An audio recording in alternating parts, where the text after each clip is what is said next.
পৃথিবীর সবার কাছেই তার নিজের মায়ের হাতের রান্না সবথেকে বেস্ট। যে যেরকমই রান্না করুক, মায়ের হাতের রান্নাগুলাই সবথেকে বেশি মজার হয়, বেশি ভালো লাগে। কারণ তাদের হাতে থাকে ভালোবাসা মেশানো, তার জন্যই তাদের হাতের রান্নাগুলো এত ভালো লাগে। মায়েরা সব রান্নাই অনেক বেশি ভালো করে, তারপরেও কিছু আইটেম থেকে যায় যেগুলো অনেক বেশি স্পেশাল থাকে।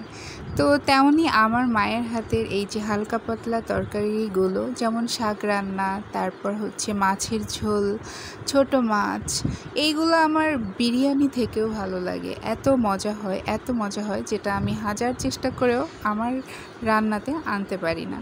তো আজকে দুপুরে আম্মু হচ্ছে ছোট ছোট শিং মাছ দিয়ে আলু দিয়ে লাউয়ের পাতা দিয়ে ঝোল করেছিল। মানে ট্রাস্ট মি, এটা যে এত মজা হয়েছিল সেটা সত্যি বলার মতো না। লেবু দিয়ে চটকে জাস্ট খেয়েছিলাম, এতই মজা। তারপর পাতে নিয়েছিলাম কচুর বই, মানে কচুর লতি দিয়ে ছোট চিংড়ি দিয়ে রান্না করেছিল, একদম নারকেলের দুধ দিয়ে ঝাল ঝাল করে তেল তেল করে রান্না করেছিল। এটা কিন্তু অসাধারণ ছিল খেতে। তো এটা দিয়েও আমি বেশ খেয়ে নিলাম জমিয়ে, একটু লেবু নিয়ে নিলাম এর মধ্যে, নিয়ে বেশ মজা করেই এটা দিয়ে আমি খাওয়াটা শেষ করলাম।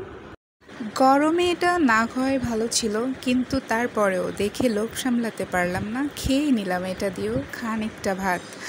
তো তারপর আমি নিয়ে নিলাম কই মাছ ঝোল। এটা হচ্ছে একদম দেশি কই, তার সাথে ছোট ছোট টাকি মাছ দিয়েছিল, দিয়ে একটা ঝোল করেছিল। তো এই যে আমিও পাতে নিয়ে নিলাম, এটাও খেতে কিন্তু দারুণ মজার ছিল। আসলে মায়ের হাতের রান্না কি বলবো, সব কটা আইটেমই খুব মজার ছিল। মায়েদের হাতের রান্না সবসময় মজা হয়, আমি আবারও বলছি, সবার কাছেই এটা। কেউ যদি বলে তোমার প্রিয় রান্না কি, তোমার প্রিয় খাবার কি, আমরা সবাই কিন্তু সবার আগে মায়ের কথা বলি যে আমার মায়ের হাতের রান্না সব থেকে প্রিয়। তো যাই হোক, এইটাই ছিল আমাদের দুপুরের খাবার। তো লাস্টে আমি একটু আম দিয়ে ডাল রান্না করেছিল, সেটা খেয়ে নিলাম। তো আজকের মতো ভিডিওটা এই পর্যন্তই। সবাই ভালো থাকবেন, সুস্থ থাকবেন, আমার জন্য দোয়া করবেন। আল্লাহ হাফেজ।